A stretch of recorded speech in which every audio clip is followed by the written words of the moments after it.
Everyone, আমি প্রিয়ম, তোমরা দেখছো ইটস প্রিয়ম। সকলকে জানাই ফলহারিণী অমাবস্যা অনেক অনেক শুভেচ্ছা। ভোর 6:13-তে আমার কাকি ফল এবং ফুল নিয়ে মালা গাঁথতে বসে গেছে। অনেক রকমের ফুলই নিয়ে এসেছিল মা জন্যে মালা গাঁথতে, কারণ আমি হুজুগ তুলেছিলাম যে ফলহারিণী অমাবস্যা আমাদের দুর্গা মন্দিরের মা কালীকে সুন্দর করে সাজাবো।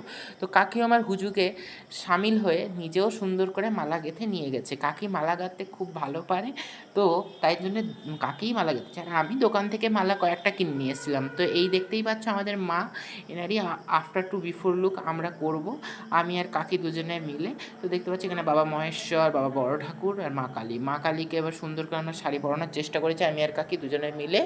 এরপরে আমরা গয়না পরাচ্ছি মাকে। তো এই ফলহারিণী অমাবস্যা আমি আগের বছর আমার বাড়িতে পালন করেছিলাম। তো এবারে একটা মনস্কামনা পূর্ণ হওয়াতে মায়ের মন্দিরে করা। আমি হুজুগ তুললে আমার মা আর আমার কাকি দুজনে আমাকে খুব সাপোর্ট করে। তো সেই সাপোর্টের জোরেতেই আমি মাকে এত সুন্দর করে সাজাতে পেরেছি এবং পুজো করতে পেরেছি। তো দেখো মায়ের গয়না গাঁটি দিয়ে সাজা।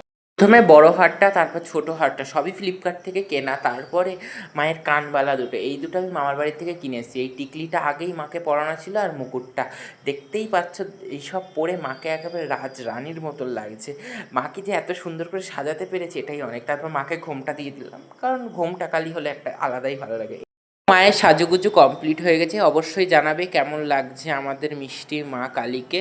তো তারপরে আমরা ফুলের মালা দিয়ে মাকে সাজাবো বলে, দেখতে পাচ্ছ কাকি যে লেবুর মালাটা করে নিয়ে এসেছে, সেই মালাটা আমি পরিয়ে দিলাম মার গলায়। মালা পরে যেন মা কালীকে আরোই ফুটে উঠছে তার রূপ।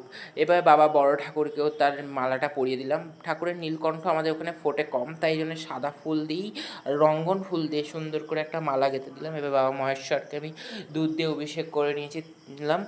তারপরে এবারে ঠাকুরমশাইও চলে এসছে। তো তারপর আমি দেখলাম পদ্ম ফোটানো হয়নি, তো সুন্দর করে ঠাকুরের জন্যে পদ্ম ফুল ফুটিয়ে নিলাম। দেখতেই পাচ্ছ কত সুন্দর লাগছে। 3টে পদ্ম নিয়ে এসেছিলাম, একটা বাবা বড় ঠাকুরের জন্য, একটা মহেশ্বরের জন্য, একটা মায়ের জন্য।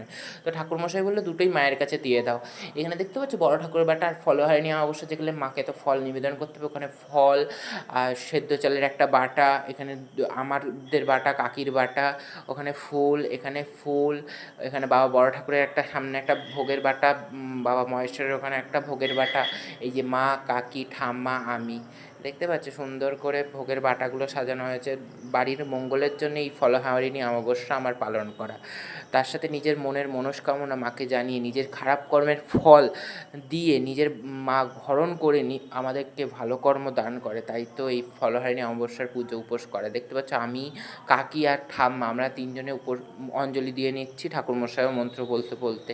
তো ঠাকুরমশাই খুব ভালো পুজো করলো, আমাদেরও সুষ্ঠুভাবে পুজো সম্পূর্ণ হলো।